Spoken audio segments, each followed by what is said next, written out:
Você sabe o que acontece quando juntam mulheres poderosas?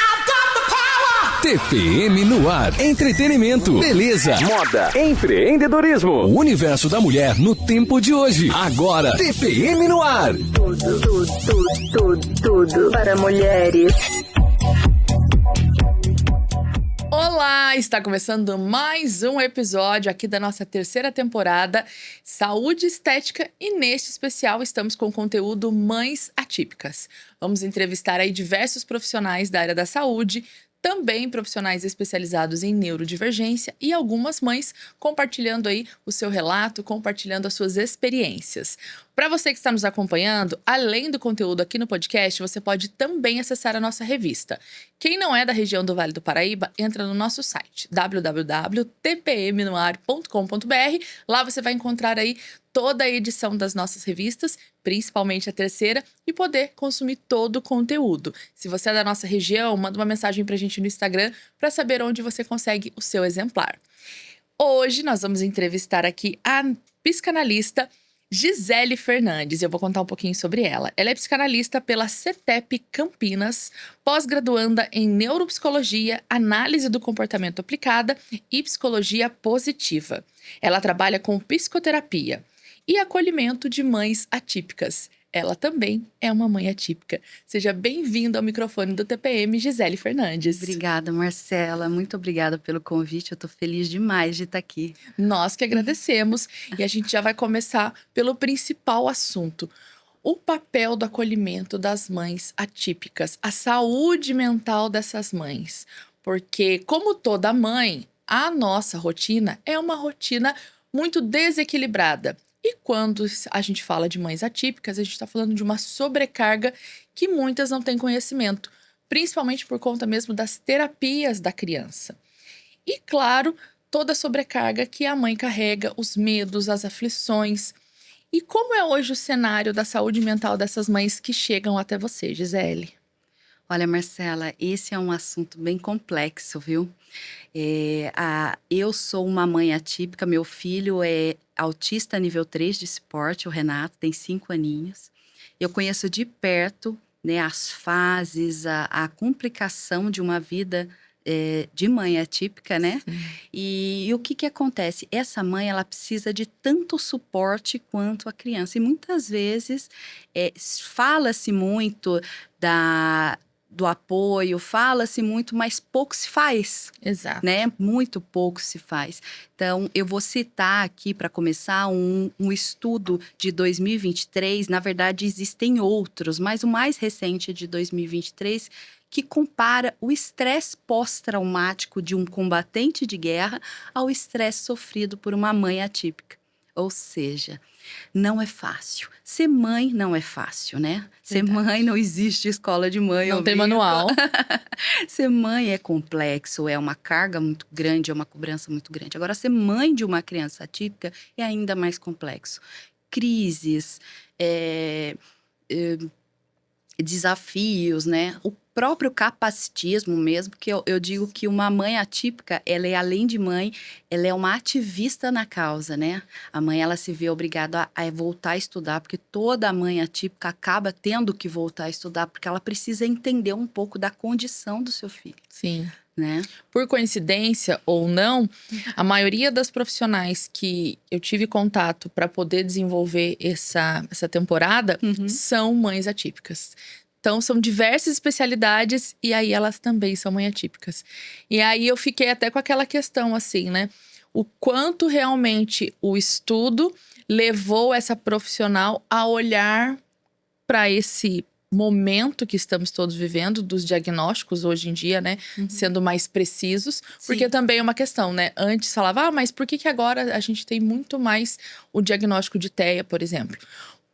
Por conta de estudos, né? Não é que não existia. Existia. Você com certeza vai lembrar de crianças com qual você estudou, porque eu me lembro que, na verdade, não existia o nome, não existia diagnóstico, mas já eram crianças que tinham neurodivergências. Mas eu vou te contar uma curiosidade bem maluca. Eu tô num processo de investigação. Então, Quando eu era criança, eu me lembro exatamente da professora me retirando da sala, me colocando. Eu sou de uma época, né, mais de 40, acho que você não vai saber disso. Eu sou de uma época onde existia classes A, B, C. Sim. E a classe A, eu estudava na B e eu fui transferida para A porque eu tinha uma facilidade, uma compreensão, um hiperfoco muito grande em determinadas coisas. Então, eu tinha uma facilidade de aprendizado muito grande. Em contrapartida, eu era aquela menina que ninguém nem sabia que estava na sala, extremamente calada, quieta, não saía nem para o intervalo. Nossa. E quando a professora me colocou na sala A, eu lembro claramente desse episódio, eu não consegui ficar, eu tive uma crise. Existem até 2 tipos de crise, e eu tive a primeira crise externa, que é o shutdown, né? Normalmente as meninas, né, a gente tem um meltdown, que é aquela crise interna, você se cala, se fecha, a construção do caos é dentro de você. Agora o meltdown é para fora. E eu tive um meltdown na sala e a professora teve que me tirar, porque o estímulo era diferente, era tudo desconfortável, o lado que eu estava acostumada a olhar era diferente. Essa rigidez cognitiva é muito comum e ela na época, né, eu estava passando por uma perda, minha mãe tinha falecido, então todo mundo achava que aquilo estava relacionado. Então eu fui tratada como... A criança sofrendo pelo luto. Exatamente. E depois eu sabia que eu era diferente e tudo mais. E eu fui entender isso depois com o neurologista do meu filho, que com muita conversa ele falou: olha, você tem as características e eu ainda, né, eu tô passando por algumas avaliações para poder fechar meu diagnóstico. Mas não é interessante? É isso que você falou exatamente. Não tinha. Não tinha. Há anos atrás era muito, se confundia, Sim. né? O diagnóstico era diferente. Você falou da sala A, B e C. Eu me lembro, sim, da sala B e C. E te conto o pior. Na escola que eu estudava, escola pública, aqui na cidade de Taubaté, tinha a sala especial, que eram com crianças que tinham várias dificuldades. Uhum. Não era esse nome, mas eram várias neurodivergências. Uhum. E psicomotricidade. Acho que eu falei a palavra certa. Sim. Né, diversas também. Mas não tinham profissionais capacitados. Só tinha a diferença da sala, porque provavelmente o conteúdo ali, né, a ser passado, só que era diferente. Mas dizer que naquela época já tinha profissionais direcionados para essas crianças, não tinha. Não tinha. Só tinha sala diferente para que o entendimento era não atrapalhar o desenvolvimento dos outros alunos. E isso é uma vergonha se a gente conta e fala. Eu não sei se você lembra se existiu isso, mas Sim. a escola que eu estudava tinha sala especial. Sim, sim. Tinha, e eu concordo com você. Tem uma frase, uma coisa que eu gosto de dizer para as minhas pacientes, né? O seu filho está mudando o mundo desde muito cedo. Que dentro do processo do luto, né? Do diagnóstico, que a gente fala que é de fato um luto, porque quando a mãe pega o diagnóstico do seu filho, o que acontece? Ela se depara com aquela projeção de um filho que não vai namorar, não vai casar, não vai se formar. E muitas vezes não. A grande maioria vai conseguir atingir muitas questões, vai conseguir estudar, enfim, com desenvolvimento, né? Sim. Mas eu costumo dizer que o seu filho, ele não vai mudar o mundo quando ele se formar advogado, médico, ele está mudando o mundo agora. O meu filho, quando ele vai para a escola e ele tem um auxiliar que aprende com ele, uma professora que aprende com ele, um médico que está aprendendo com ele, eu que aprendi muito com ele está desbravando um mundo mais inclusivo, mais justo, com olhares diferentes, né? Então, eu costumo dizer para minhas pacientes, não são as mães que escolhem os filhos, são os filhos que escolhem as mães. Não tenho né? dúvidas. E é bem isso, né? É bem isso. É bem isso. Gisele, e aí quando as mães começam a fazer o tratamento, fazer psicoterapia, ter uma frequência, como vai ser na transformação? Que você sente que de primeiro você fala, agora sim, essa mãe tá conseguindo colocar a cabeça em ordem. O que eu recebo muito são mães que querem chorar. As mães estão ali transbordando. A grande maioria das mães que eu atendo, elas precisam falar, desabafar, chorar muito. Então, primeiro, eu abordo a escuta ativa, né? Que é uma técnica dentro da psicanálise. Então, aquela escuta ativa, eu vou entendendo o processo, porque essa mãe, além de mãe atípica, ela é esposa, ela trabalha, ela tem uma vida e ela não pode esquecer disso, que ela é muito mais além de mãe atípica. E às vezes outra demanda com os outros filhos, não é só um filho. Você tem 4 eu filhos. Eu tenho 4, eu tenho 2 adolescentes jovens. Olha, momentos diferentes. Eu me casei, eu tinha 21 anos, tive meu primeiro filho 1 ano e pouco depois. E quando eu achei que estava tudo tranquilo, eu falo que veio o melhor acidente da minha vida, que é o Renato. E depois eu engravidei do Santiago, que é o meu bebezinho, que nasceu no mesmo dia do Renato. Olha. Que foi um presente de Deus também, que foi uma tentativa muito grande para a gente completar a família, né? Porque eu sei a importância, né, de uma companhia. Enfim, mas só reforçando a questão do acolhimento da mãe.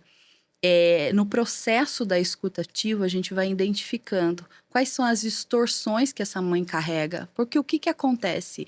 Ela, muitas vezes, ela cria um cenário na cabeça dela, né, tão apavorante que essa mãe deprime. Ela vai deprimir.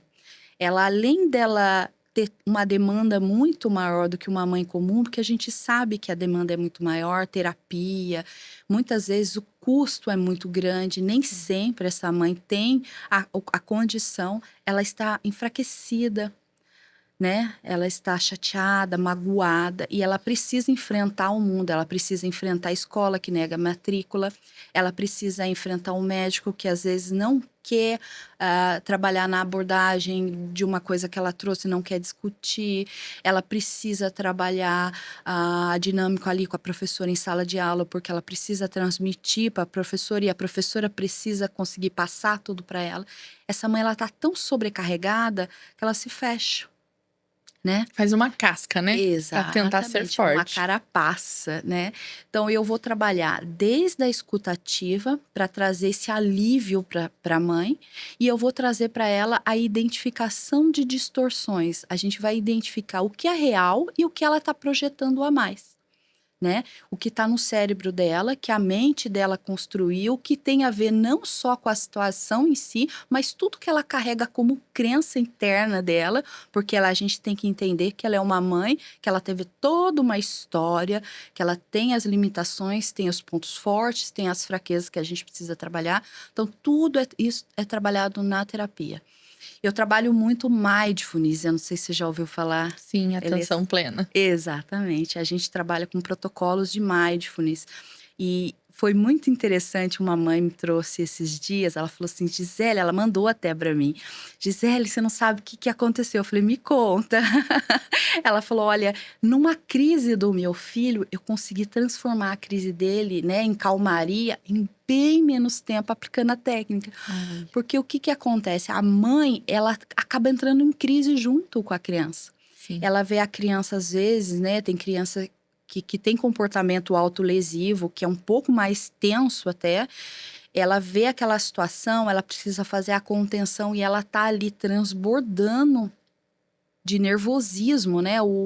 Os nervos à flor da pele, literalmente. Exatamente, ela tá tudo ali transbordando e ela precisa respirar. Então, eu ensino para ela a técnica do mindfulness, tem a respiração quadrada, né? Que ela inspira 4, prende 4, solta 4. E ela vai, dentro de uma crise do filho, ela consegue manter a consciência, a atenção plena e ela consegue devolver o estado de calma. Consequentemente, aquele filho vai captando aquela energia de fato dela, né? Porque eles são sensíveis demais, Marcela. Eles são muito sensíveis. Eles captam toda e qualquer energia, né? E se o clima está tenso, acaba ficando mais tenso para eles, né? E a gente vai trabalhar esse lado da mãe, essa autoconhecimento, né? Tudo isso está envolvido no processo terapêutico de acolhimento. Vai deixando essa mentalidade forte, né? É como ir na academia. Vai treinando, vai treinando. Tem uma passagem de um livro de Rick Hanson, que é muito interessante. Chama a Paranoia do Tigre de Papel. Já ouviu falar? Não. Não? Ele é bem famoso. Ele é um livro voltado para as neurociências, que é uma área de estudo minha. E ele fala que os nossos ancestrais, eles trouxeram essa construção do nosso cérebro, né? Porque a gente tem um cérebro construído há milhares de anos. Sim. E o nosso cérebro, ele tende a focar nas coisas mais negativas do que nas positivas. E a paranoia do tigre de papel é interessante que ele traz duas situações. O nosso ancestral escondido em uma caverna, pensando que lá não tem um tigre esperando por ele, tranquilo, sossegado. E a segunda situação, ali, nervoso, projetando, ansioso, acreditando que tem um tigre esperando por ele. A situação em que ele espera que o tigre esteja lá, salva a vida dele. O preço que ele vai pagar é ansiedade, angústia, né? Porque ele vai estar sempre projetando. O tigre tá lá, o tigre tá lá, o tigre tá lá. Mas isso salva a vida dele.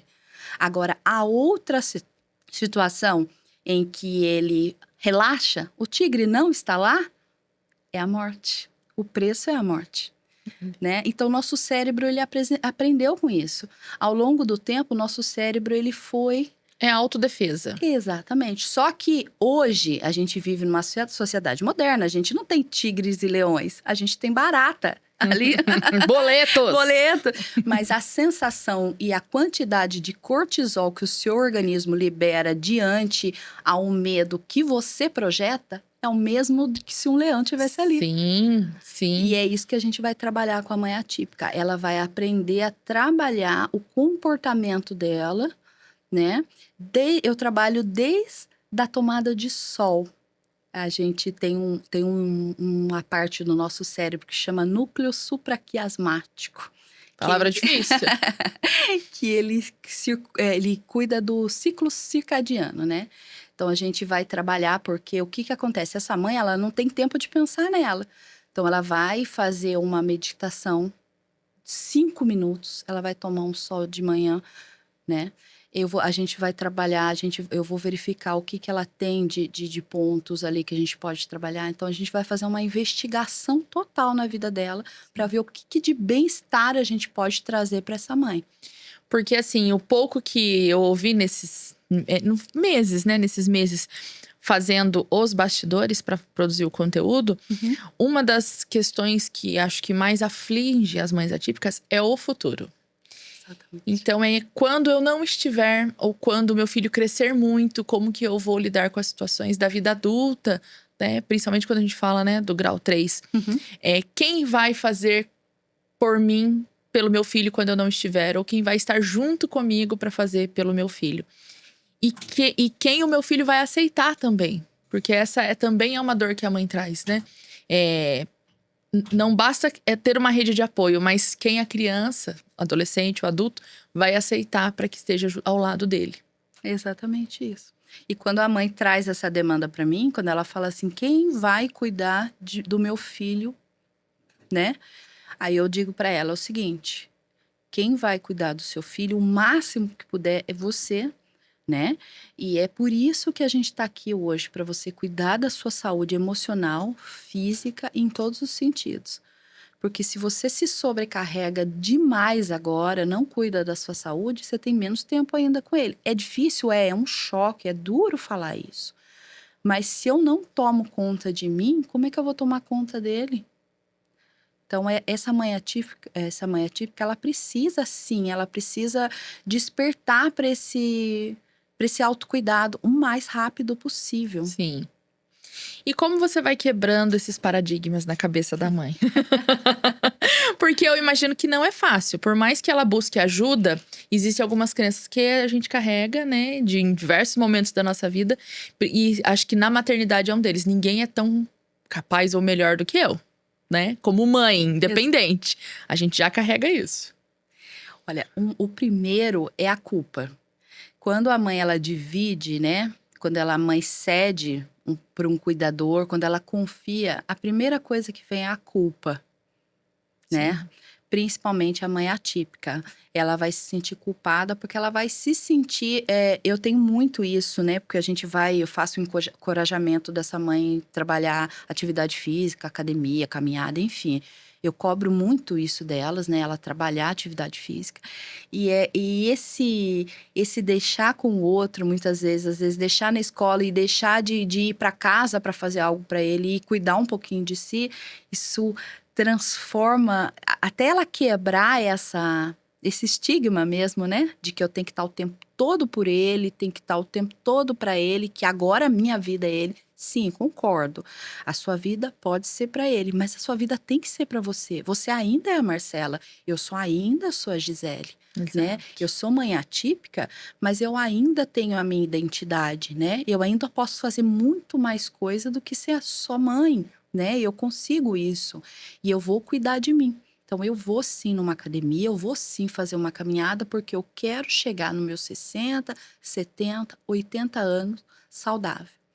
Uma coisa, porque trabalhando esse lado, né, a gente vai conseguir refletir essa saúde num sono mais adequado para essa mãe, que a gente sabe que nem sempre é possível, porque as crianças no espectro autista, muitos têm o transtorno do sono, é muito comum, meu filho tem, mas eu aprendi a dividir, né? Eu aprendi, meu marido fica um pouco, eu fico um pouco, porque voltando nesse assunto da saúde, a gente precisa do sono. E Sim. às vezes a mãe se sente culpada de dormir e deixar.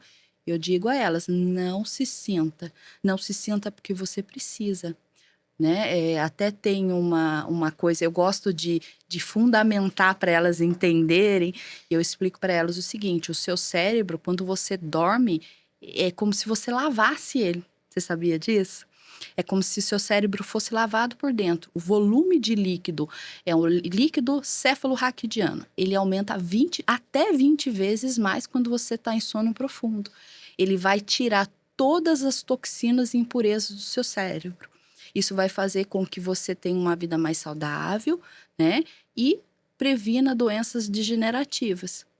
Então, tudo isso daí vai refletir no seu futuro com os seus filhos. Então, eu sempre trabalho essa parte. Você também é um indivíduo. Seu filho precisa de você bem saudável. O exemplo arrasta, né? Exatamente. Você falou agora sobre o sono profundo. Ter sono profundo é que a gente fala quando nasce uma mãe. Nunca mais ela vai dormir profundamente. A gente não chega no N3, eu brinco, né? Porque tem o N1, o N2, o N3, que é o sono profundo, depois o REM, né? Que é onde a gente vai trabalhar a consolidação de memórias. Mas eu brinco que o N3 não existe para uma mãe mais. Exatamente. Mas existe. Calmem, mães, calmem. É uma brincadeira. Etapas, Mas o N3, ele faz a limpeza e o N1, ele vai trabalhar a parte hormonal. Mas é brincadeira, né? Brincadeiras à parte, a gente tem que fazer o máximo pela gente também, pelos nossos filhos. Porque quando a gente cuida da gente mesmo, a gente tá cuidando dos nossos apta para cuidar do outro. Exatamente. Falou sobre dividir com o marido. Daí vem a questão da rede de apoio. Essas mães que chegam até você, elas têm rede de apoio? Como é a porcentagem? Olha, a gente sabe que a realidade é cruel. Nem todas as mães têm. As que chegam até mim, né, tá dividido ali. Algumas têm pai, têm mãe. Mas o que eu percebo muito é a resistência em dividir. Sabe aquilo que você falou no início? Será que vai cuidar bem? Ninguém vai fazer tão bem quanto eu, né? Então, o que acontece? Esse medo de desapegar é muito grande. Até de deixar na escola. A gente, nós mães atípicas, somos... o tempo todo, a gente recebe muita informação, porque a mãe atípica, ela tá buscando informação o tempo todo. Tá com alerta, ligado. Exatamente, ela tá sempre em alerta. Então, entra em rede social, tem lá uma escola que ocorreu um fato assim. Ocorreu um fato assim, e aquilo lá vai inundando de medo, né? De pavor a cabeça daquela mãe. E o que ela faz? Traz para ela. Vai trazendo para ela. Em contrapartida, as pessoas vão se afastando. Sim. Né? Às vezes afasta pai, afasta a mãe. Até mesmo o marido fica, porque a mãe fica com um pouco de receio e medo de deixar. E a gente vai trabalhando esse encorajar. Porque a mãe, às vezes, pode trabalhar, ajudar um pouco. Até uma pessoa, eu tô com um treinamento, eu até te contei, né, de uma pessoa, essa pessoa fica durante o dia comigo e com o Renato, e a gente tá fazendo um treinamento porque ela vai passar a atender o dia todo, né? Então, eu tô trabalhando isso em mim também, porque eu não sou diferente de ninguém, apesar de conhecer os métodos, né? Mas é isso que a gente trabalha, é esse dividir mesmo, que muitas vezes não é só a falta, porque a gente sabe que tem sim muita falta de apoio, de Sim. rede de apoio, mas muitas vezes a mãe tem um pouco de insegurança em dividir. Sobre a pessoa que você tá treinando, você tá treinando como profissional ou como mãe? Por que eu pergunto isso? Porque as mães que estão nos assistindo também podem pensar, como que eu vou treinar uma pessoa? Eu preciso que essa pessoa, ela entenda as particularidades do Renato. Quando o que desenvolve gatilho de crise, né? O que ele gosta, o que ele não gosta, né? É diferente de uma criança típica que ela tem um comportamento principalmente de comunicativo. Sim. No caso do Renato, ele não tem um comportamento comunicativo.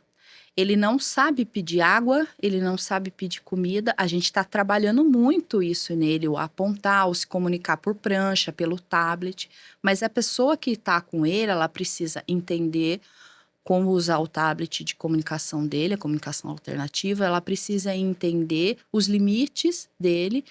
Ele tem uma questão que a grande maioria das crianças atípicas tem, que é no caso dele, ele tem a síndrome de elopement, que é a síndrome de fuga. Então, se o portão estiver aberto, ele não pensa, ele sai, ele corre, ele entra na frente do carro, ele não vai olhar. É um risco muito grande. Então, ele não tem medo do perigo. E a grande maioria das crianças no espectro autista fazem parte desse quadro. E elas também não têm medo do perigo, né? Ela tem uma noção menor do perigo. Então, eu preciso treinar essa pessoa para estar sempre alerta com utensílios, para estar sempre alerta em subir nas coisas, portão fechado, comunicação correta.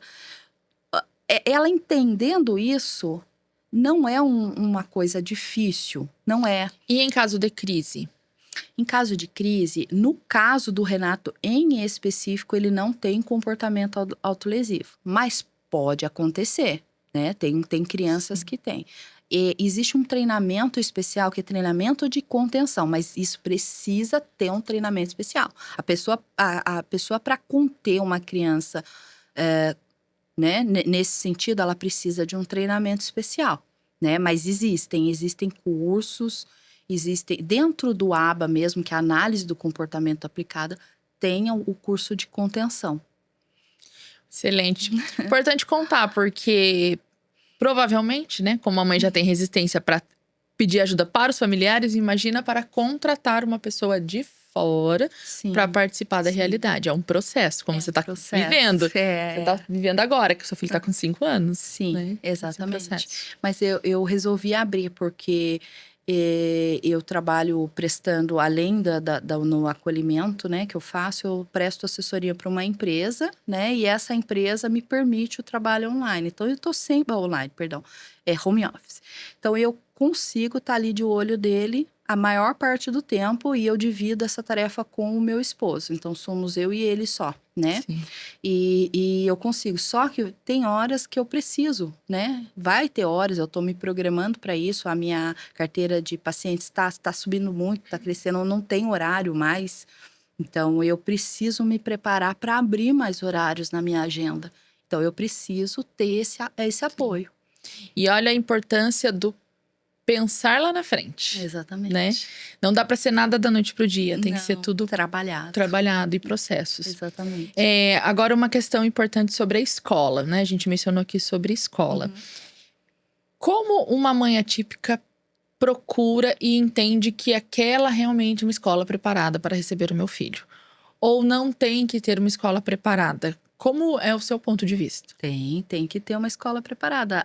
Por lei, as escolas têm que estar preparadas para atender. Todas as escolas? Todas as escolas, sejam públicas ou particulares. Elas têm, existe uma lei, a Lei Berenice Piana, que é uma lei específica que cuida da da inclusão, né?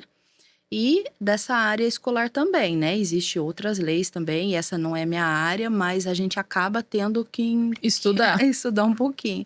Mas toda criança no espectro ou, né, outra criança com condição, com uma outra criança neurodivergência, ela tem que ter um auxiliar em sala. Ela precisa ter um auxiliar especializado em sala. Tá? Tem os auxiliares que a gente chama de auxiliar AVD, que fazem essa parte de ajudar a ir no banheiro, tomar uma água, se alimentar, mas ela precisa ter um canal entre a professora e a pessoa que interpreta para ela aquela tarefinha, aquela lição que ele precisa fazer. Tem que ter, sim. E a escolha, como que você entende hoje que as mães acabam tendo um momento de escolha? Elas esperam o máximo possível para colocar a criança na escola ou não?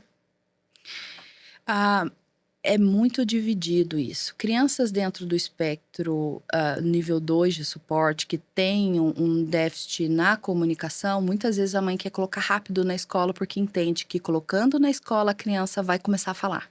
É um mito, né? Não funciona. Ela precisa desenvolver outras partes. Mas tem aquelas, sim, que esperam o máximo para colocar. De qualquer maneira, né, aquilo que você falou, todas as escolas têm que dar o suporte. E a mãe, quanto mais informação ela tiver, quanto mais ela se informar, mais fácil para ela, porque vai ter, sim, escolas que vão negar a matrícula porque já tem 2 crianças no espectro na sala. Ou uma criança no espectro, uma criança que exige, com outra comorbidade, enfim, que exige atenção. Então, vai dizer, olha, tem 2, não podemos colocar mais um. E isso é errado, mas acontece. Então, quanto mais informação essa mãe tiver, melhor. Mas às vezes ela tá com a cabeça tão inundada com milhões de coisas que essa parte ela acaba negligenciando, né? E não é culpa dela, porque a cabeça dela tá a milhão. Enfim, e aí entra todo o processo. Mais um desgaste para essa mãe, mais uma, né? Mais para encher o copinho dela ali, eu costumo dizer, até ela transbordar. Voltando à psicoterapia. Sim. Quando a mãe tá passando pelo processo, e a gente falou da questão, né, de entender ali primeiro o momento que ela precisa de ajuda. Uhum. Depois que ela já entendeu e que, né, isso já tá mais caminhando de uma forma mais adequada ou mais saudável, vem as demais questões. Que eu entendo que seria ela poder pensar um pouco mais nela. No sentido de qual é o passo que ela vai dar. Então, eu vou ter uma pessoa para me auxiliar. Eu vou olhar para minha questão profissional, porque muitas vezes ela abandona a carreira. Uhum. E qual é o tempo, geralmente, que essa mãe é acompanhada por você? Olha, não tem um tempo específico. É individual? Vai depender do processo dela, né? Cada uma é um processo, né? Vai ter mães que na primeira semana já começam a entender o processo. Vai depender também, é claro, das possibilidades dela, Sim. né? Porque muitas mães não terão as mesmas possibilidades que outras. Então, cada caso é um caso, né? Então, a gente vai trabalhar vários aspectos, né? A gente vai trabalhar primeiro a escuta, como eu disse, depois a gente vai identificar tudo que ela está distorcendo na realidade dela, a gente vai tratar aquilo. Eu costumo dizer muito para elas que o cérebro é um músculo, assim como ir na academia, como você disse, precisa de treinamentos, né? Às vezes eu passo um protocolo, né? Passo todo um exercício, porque eu costumo dizer que eu não sou só a terapeuta ali de uma vez por semana, eu passo protocolo e eu cobro. Constante. Eu falo para ela, olha, a gente vai trabalhar isso durante a semana e quando a gente se encontrar, eu vou te pedir para entregar isso, tá bom? Nem sempre ela vai conseguir, tá tudo bem, ela não tem que se sentir culpada por isso, mas a gente vai tentar de novo. E a gente vai progredindo à medida que ela vai conseguindo atingir os objetivos. Por quê? A gente vai trabalhar um jeito novo de pensar. Isso vale, Marcela, não só para a mãe atípica, mas para qualquer outra pessoa. A gente tende a estar sempre com um pensamento no futuro. Não é só mãe atípica. Toda Sim. pessoa é assim. É onde vem o desgaste emocional. A nossa muito geração, grande. né? Às vezes a pessoa, às vezes ela chega, porque eu tenho pacientes que não são mães atípicas também, que chegam e falam assim para mim, olha, eu tenho um despertar noturno muito grande, eu trabalho que nem maluca durante o dia. Chega em casa, eu tomo um banho, eu caio na cama, eu desmaio de cansado. Quando dá às 3 horas da manhã, eu desperto. Tchum. E a cabeça no trabalho. Pensando que eu esqueci de anotar alguma coisa, pensando que eu esqueci uma outra, e assim vai. E eu digo pra ela, olha, não adianta você acordar de manhã, meditar 20 minutos e trabalhar o dia inteiro no estresse e não conseguir controlar aquilo durante o dia. A sua qualidade de sono não vai ser legal, seu nível de ansiedade, seu nível de cortisol no organismo vai estar muito grande. Então, a gente precisa aprender a focar no momento presente. O Mindfulness, ele não vai só tratar aquela meditação de manhã, ela vai tratar o foco no presente. Então, existe N maneiras de se trabalhar o Mindfulness no dia a dia, né? A gente vai trabalhando o foco no presente e cada vez menos projeções, né? Olha, meu Deus, meu chefe vai me chamar, vou ser demitida. Isso já vem na cabeça, vou perder aquele contrato, ele não vai assinar.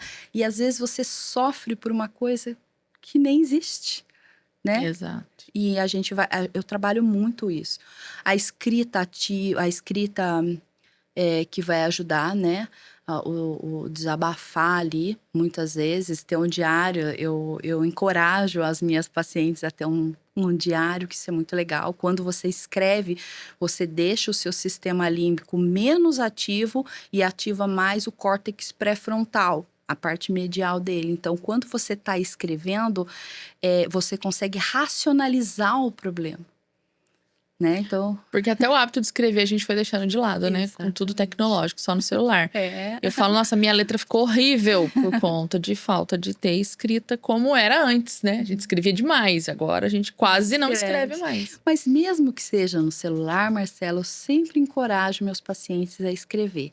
Mesmo que seja no celular, mesmo que seja num grupo, eu falo, cria um grupo do WhatsApp de só você. Sim, e põe ali. Escreve ali o que tá te afligindo, porque às vezes você pensa que não tem solução, você só não tá vendo a solução. Porque o seu sistema límbico, a sua amígdala, a gente fala do sequestro da amígdala, né? Sua amígdala tá extremamente ativa e ela tá inibindo o processo executivo do seu cérebro, que ele tá impedindo que o seu córtex pré-frontal trabalhe. E aí você não tá vendo solução para o seu problema, mas às vezes tá ali na sua frente. É que a gente tá apavorado, ansioso, né? E não, muitas vezes tá mais fácil do que a gente imagina. Sim, sem dúvidas. Gisele, pra gente finalizar, eu queria que você trouxesse uma mensagem para as mães mesmo da importância de priorizar o autocuidado dela e de entender que esse momento de dor que talvez ela esteja passando, ou como mencionou, e outra profissional também que falou sobre o luto, passa. E aí, quando passa, há uma luz. Exatamente. A sua mensagem. Olha, se eu tivesse que dizer alguma coisa para as mães atípicas, eu diria: não desista nem do seu filho e nem de você mesmo. Seu filho tem muito mais potencial do que você imagina. E você merece tanto cuidado quanto ele. Obrigada. Eu que agradeço. Muito, muito obrigada. Eu que agradeço. Sucesso para você, mais sucesso. Para você também. E que você reforce também para que as pessoas possam conhecer mais nas suas redes sociais. Ah, sim. Pode deixar. @ espaço _ solar _ terapêutico. Vai estar aqui na tela também. Espaço solar terapêutico. Tem 2 underlines separando ali. Perfeito. Mais uma vez, obrigada, Gisele. Eu que agradeço. Obrigada a todas vocês que estão aqui nos acompanhando. Pode deixar seu comentário, pode mandar direct pra gente, pode mandar direto pra Gisele. Esperando. Trazendo aí suas questões, suas dúvidas, deixando seu carinho também. E mais uma vez, obrigado para vocês que estão acompanhando aí todo o trabalho que estamos fazendo na nossa 3ª temporada da revista TPM no Ar Saúde e Estética. Até a próxima. Tchau.